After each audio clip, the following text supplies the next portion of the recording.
et il disait, lorsque j'interviens en plénière, à la sortie, je me fais interpeller sur tout ce que j'ai dit. C'est pas 2 jours après. Ça veut dire que lorsque tu remets en cause le système de politique agricole industrielle pour une minorité, un système qui ne marche pas. On est la dernière région en France en termes de valeur ajoutée. On est à la 21e place sur 22. On est le système qui dégage le moins de revenus. On est la ferme bretonne touche chaque année 590 millions d'aides de la PAC et la ferme bretonne dégage aujourd'hui 470 millions de revenus. Voilà les chiffres. Ça veut dire que c'est clair. On a fait le choix de produire un minerai qui broie les hommes qui sont dans le système et quel épanouissement. Vous imaginez dans les systèmes d'élevage industriel, avec la fractionnalisation du boulot, il y a des gens qui sont toute la semaine à laver les bâtiments, toute la semaine à casteler au soleil.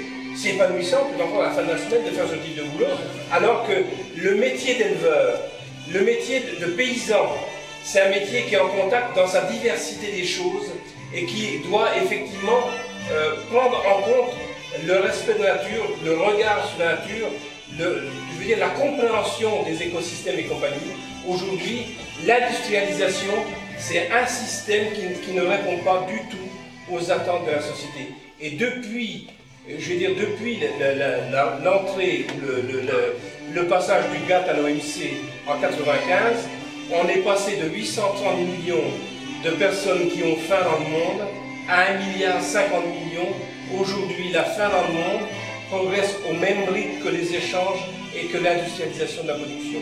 Ça veut dire que ce système ne répond absolument pas aux attentes de la société. La démographie augmente aussi, donc de toute façon, on est dans un cercle vicieux. On augmente de 70 millions à peu près par an de population, et aujourd'hui on augmente de 105 à 110 millions de personnes qui ont faim dans le monde.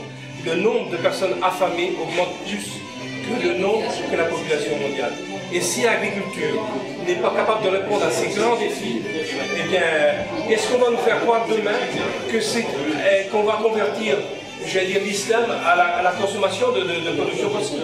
Non, mais qu'est-ce qu'ils veulent faire aujourd'hui? Ils veulent absolument engorger un secteur et essayer de demander des subventions pour continuer à exporter un produit que la société ne veut pas. Et ça, aujourd'hui, c'est criminel que de laisser continuer l'industrialisation de la production telle qu'elle se fait. C'est criminel. Excusez-moi, oui. Si on pouvait faire le point très brièvement, justement, puisque vous êtes tous là, les responsables, où ça en est, puisque je sais qu'il y a eu des rejets encore de André qui est là. C'est très simple. D'ailleurs, vous voyez, une des premières actions concrètes, vous constatez un début de synergie entre les différentes associations. Oui, c'est le début là. Oui. Ou c'est pas le début, Ça fait déjà un petit moment, oui. Le dernier questionnaire, il y avait aussi Mona, d'ailleurs j'étais là aussi. Consolidation, Aussi nombreux attribuants, ça se poursuit. D'accord. Ça, c'était un autre. Ça, c'est Parce que tout seul, il sera effectivement face à des lobbies difficiles à gagner. Le deuxième point, vous voyez l'appui de politique. Vous voyez la carence des politiques français. Les grands partis, Qui, eux, sont pour, justement, cette aberration d'une industrie agroalimentaire où les paysans n'ont plus la moitié.